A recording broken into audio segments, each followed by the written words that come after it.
नाज़रीन, चंद दिन कबल सऊदी अरब में एक ऐसा वाक़या पेश आया जो कि पूरे अरब मीडिया की तवज्जो का मरकज बना रहा और इस वाक़या की वीडियो सोशल मीडिया पर वायरल होती रही। ये वाक़या सऊदी अरब के एक नौजवान का है जिसके हाथों कुछ अर्सा कबल एक नौजवान का कत्ल हो गया था। कातिल को गिरफ्तार करके काजी के सामने पेश किया गया और काजी ने कातिल का सर उड़ाने का हुक्म दे दिया। मगर इस फैसले के बाद सऊदी अरब में जो हालात पैदा हुए, कातिल के खानदान ने मकतूल के वारसीन के पास जाकर मुआफ़ी मांगने का जो अंदाज अपनाया और मकतूल के वारसीन ने जो फैसला किया वो आपको हैरत में डाल देगा। दरअसल हुआ कुछ यूं कि एक नौजवान मोहम्मद बिन मिर्सल सऊदी अरब के शहर निजरान के रहने वाले थे। मामूली सी तलखी के बायस उनका अपने कजन के साथ झगड़ा हुआ और उनके हाथों उसका कत्ल हो गया। पुलिस उन्हें गिरफ्तार करके ले गई। कुछ अरसा जेल में गुजारने के बाद जब उन्हें अदालत में पेश किया गया तो अदालत ने उनका सर कलम करने का हुक्म सुना दिया। अलबत्ता इस फैसले के बाद मकतूल के वर्सा के पास दियत लेने या फी सबीलिल्लाह मुआफ करने का इख्तियार भी था। मोहम्मद बिन मिर्सल के कबीले आले रिस्क ने यह फैसला किया कि मकतूल के कबीला आले सनीज के सामने मुआफी की दरखास्त रखी जाए। वो चाहे तो दियत लें, वो चाहे तो मुआफ कर दें।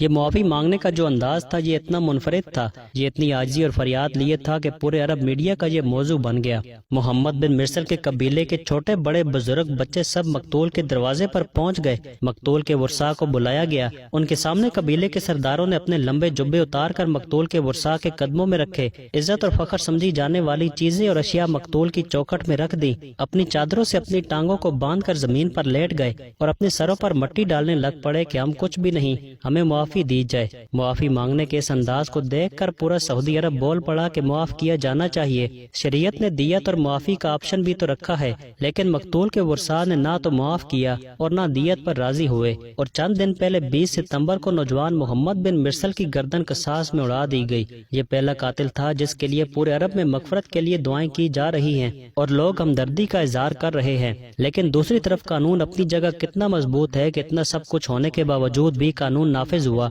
ये इंसाफ की ऐसी मिसाल है जिसकी कोई मिसाल पेश नहीं की जा सकती। अरब दुनिया इस वाक़े पर इंतहाई गमगीन है। निजाम और कानून के आगे कुछ भी नहीं हो सकता। मुंह बोले पैसों की पेशकश, जायदाद की पेशकश, मिन्नत समाजत सब बेकार। वालिद ने माफ नहीं किया और आखिरकार फूल जैसे नौजवान को फांसी हो गई। बाकी इस वाक़े के मुताल्लिक अपनी राय कमेंट सेक्शन में जरूर दीजिएगा।